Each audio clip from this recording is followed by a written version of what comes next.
Hi, I'm Ben Markovits, and I wrote a novel called The Rest of Our Lives. Ben, thanks for being here. You are the author of 12 novels, and your latest, The Rest of Our Lives, was a finalist for this year's Booker Prize. How would you describe it in one sentence? One sentence. So it's a novel about what happens to a marriage after the kids leave home. How would you compare going to college and becoming an empty nester in terms of transitional moments in life and how much freedom they bring? That's a really interesting question. I think there's a tendency when you get older to think that you're not having life experiences and life changes.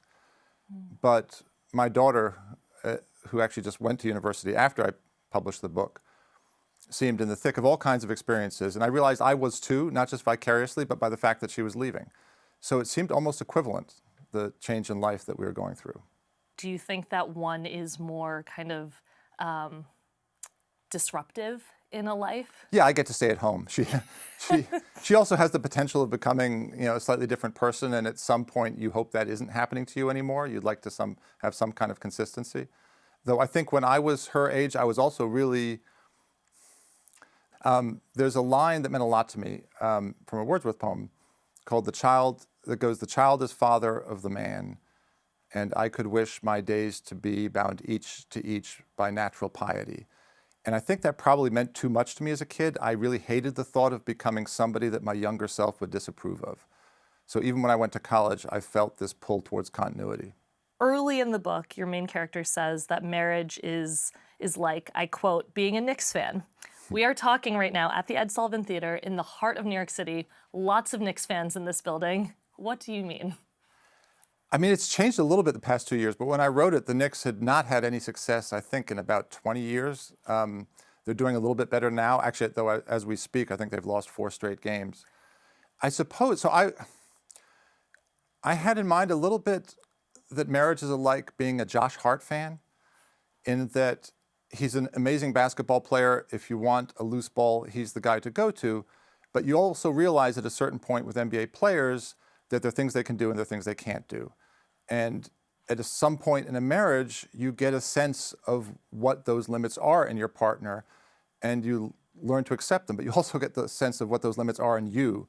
Another chilling line from a Philip Larkin interview, but he said you reach a point in your life when you realize there's a limit to what other people's personalities can offer you, and there's a limit to what your own personality can offer you in itself.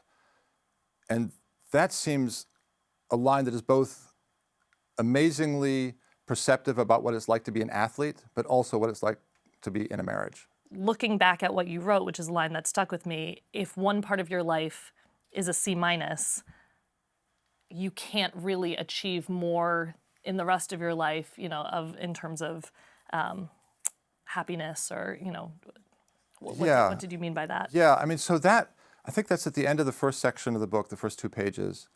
And I wrote those long before I wrote the rest of the novel. I just sat down one day and wrote that opening. And then I came back to it to see what I had, and I ended with that line. And what I liked about it is that on the one hand, it struck me as kind of reasonable. If you're in a bad marriage, it's hard to be that happy with the rest of your life. But it also struck me as a crazy way of measuring your existence. You don't get grades. And part of what I was pointing at is that Tom is a law professor. He has grown up, like lots of us do, measuring his existence by the grades that you get for how you're doing.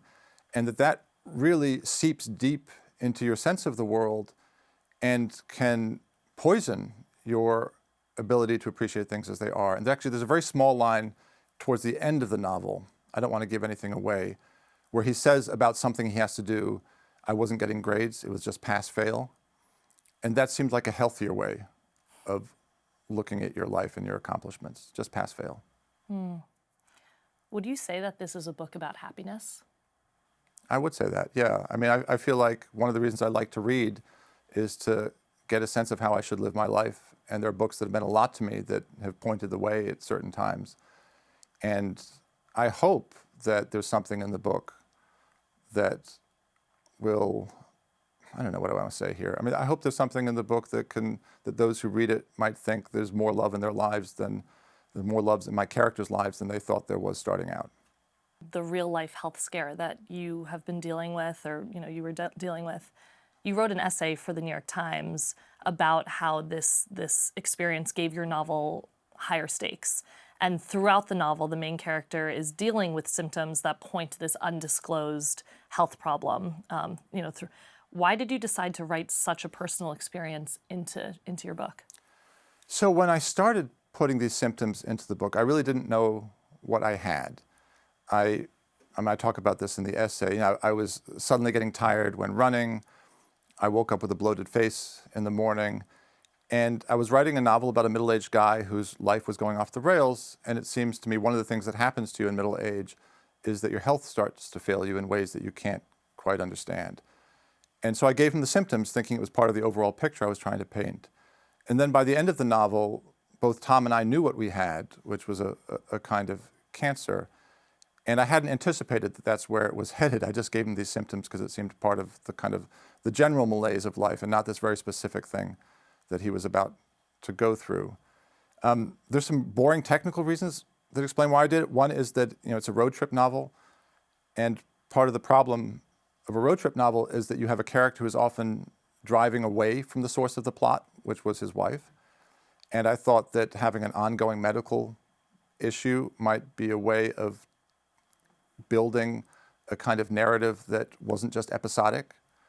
And then the sickness also changed the way I wanted to write the book, because I had a different view of the world after I went through what I went through than I did at the beginning. There's a lot of discourse right now about male loneliness, and your main character, Tom, seems to fit into that club. Why do you think it's such a common thing for men to feel disconnected and isolated? I wonder, do you think maybe the discourse doesn't include it, but there must be lots of middle-aged female loneliness too. And so I hesitate to say anything that just applies to him.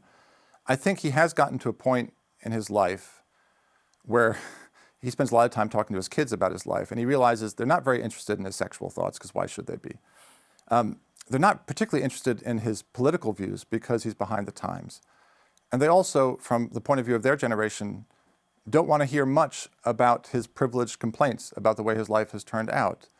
And I sympathize with the kids on all those fronts. Why should they want to hear these things?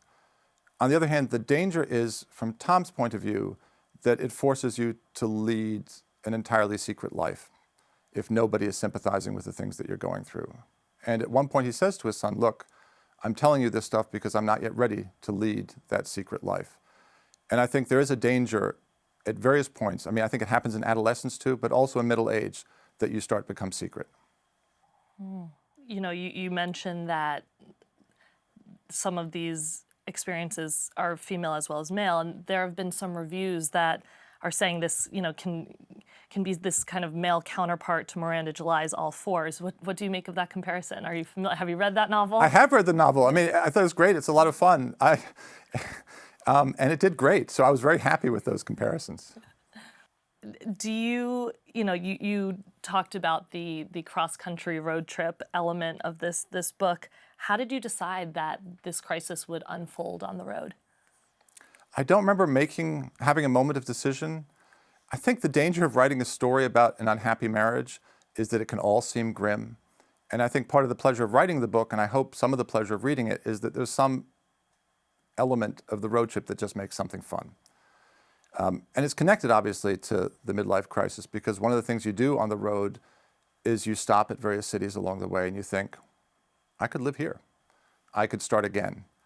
And I think that feeling that there's still the potential for a life change that isn't just divorce or sickness or losing your job, something positive, which is what makes youth so exciting, but tends to fade a little bit as you get older. That's, I hope, part of the appeal of the book.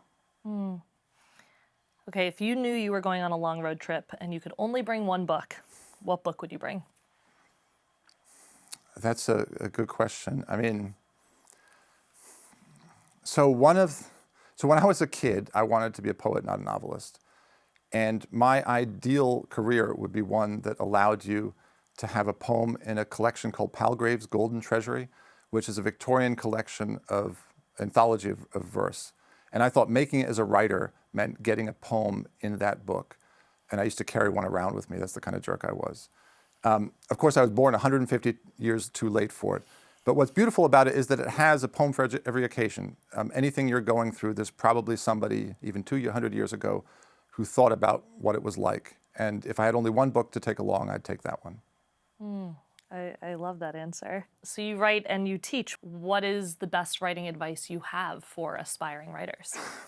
I worry that I'm just as likely to make things worse as better.